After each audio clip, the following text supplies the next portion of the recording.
training about a month and a half before we even started camp. We did a 7-week camp, so he good. Possibly one of the biggest names on his record today. I feel like, a guy who fought Devontae, a guy who fought Lomachenko. Is there any difference in Keyshawn being that it is kind of, maybe it's kind of that step, right, from prospect to contender? It's the energy level that he has. He's on the big stage, and he has to perform. So the workout's been great. The sparring's been good. So he's ready. He's ready. Just for your, what's your role in that, right? Like, as a trainer, what do you do to kind of maybe, I don't know, keep him grounded to know, that it's like, you gotta still do the work even though it's like a big name and all that? Well, we just look at it like it's a job. It's our job to get this fight done, to have him win. Just go about training every single day. Just trying to work on the things that we need to work on as far as strategy go. Keeping his energy up, watching how he eats, watching how he sleeps, keeping a close eye on him, and from the time he get up to the time he go to bed. So that's where my job comes in. We've all seen the rumors of Canelo and Crawford, for September. Have you heard any of that stuff? Terrence has tweeted about it's the biggest fight of boxing. Have you heard anything? Haven't heard nothing. What are you saying to those that automatically disqualify Terrence Crawford because of the mismatch that was versus Jamel Charlo?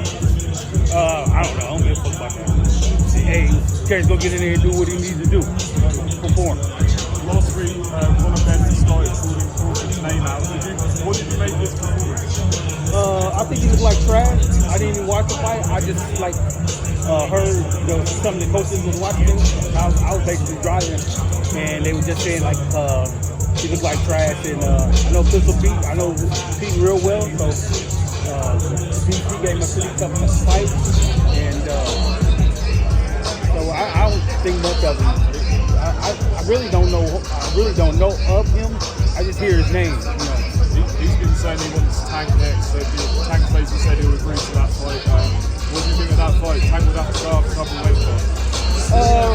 Well, why would he go down there and pick those guys at 35 and 40? Why don't you mess with those guys at 54, 47 and 54? Mess with those guys. Call those guys out. You know what I'm saying? If you really want to, fight somebody, go up there and fight the ones at the 54 pounds, 47 pounds. Coach, you've seen fighters step over the threshold to greatness. Tell us what that kind of looks like and where Keyshawn is in that process. Keyshawn is close. He's real close. I want him to get a hold of a few titles, win a few divisions. Let his body grow. Let him grow. He's only 25 years old. Let him grow. And 7-8 years from now, hey, we could be mentioning his name as one of the greatest to ever lace up the glove. It's a process that you got to go through in order to be called that. And I'm glad that he's now starting this process, just like Terrence. You know what I'm saying? Just like Canelo. Just like those guys. They had a process to start. He just now starting his, but he's damn sure will get there one day. Coach, and Keyshawn's last fight against Nahir Albright, the counter-punching game fits. Was that a focus in camp to maybe work on defending the counter-punching of Pedraza? Well, I ain't gonna never tell you what we was doing in camp. I just said we were working hard, and then you just have to see. You'll never get away the game plan when we talk to reporters. Okay, I got you. As far as Keyshawn, he said he wanted to fight Navarrete. What do you think about that fight stylistically? You say what? He wanted to fight Navarrete, the Mexican vaquero. What do you think about that fight? He'll stop him. He'll stop him in 6. Yeah. He'll stop him. Yeah. I've been telling Keyshawn we should have went down to 30 to jump on him and come back up and jump on Pedraza. Keyshawn could make 130? Yeah, fuck yeah. Hell yeah. I don't know if you saw his spoke to Snoop Dogg last week and we talked to him about Crawford and Canelo, and he said, I got Bud's alone. Yeah, I've seen that. Everybody that believes in hardcore boxing fans, they know Crawford can beat Canelo just like they knew Bud was going to beat Spence. It's real simple. Real simple. You just got to know boxing in order for you to be able to say that. Is the Spence Crawford saga over with now, or are we still waiting for that second fight to happen? I don't know, man. I don't know. They still got to go. Got to work things out and see where they go from there. I know Tim Tszyu's name been floated around out there as an opponent. What do you think about Crawford versus Tszyu? Butter stop him. Yeah. Butter stop him. Coach, what do you think about Tszyu versus Keith Thurman for March 30th?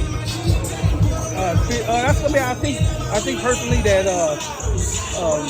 it's gonna be a good fight. You know, Tszyu got the momentum because he's been off for a while, so it's gonna be tough. It's gonna be a tough fight to call right now. But if anybody I see the fight going towards Tszyu, just because he got the momentum and he's been out for a while. Do you think Tszyu has 8-1 momentum? Do you think Tszyu has 8-1 momentum versus Thurman? No, he ain't got 8-1 because you know boxing is just like riding a bike, and Thurman has been on that high level for many years, the amateurs to pros to it's just like riding a bike. Both guys think that they can. You say what? Would you think Tszyu against Lucy now he's not the top? I think that would have been a good fight if they would have happened, but he got the cut, so it don't matter.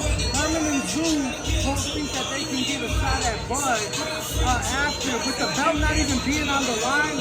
Is that a fight that Bud is even interested in fighting the winner? I think Bud will beat them in the same night. What do you think of Luke's against Bud? Is that a fight that interests you? No, he don't bring nothing to the table. He got our leftovers. But why would we go back?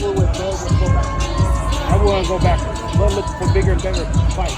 So where he can catch his name in the cockpit forever. Please welcome BoMac, what about champion, Retiring on Twitter. What do you think about Man, he's just a little bit frustrated right now. You know what I'm saying? Maybe he'll take a little time off, and then he might be able to come back.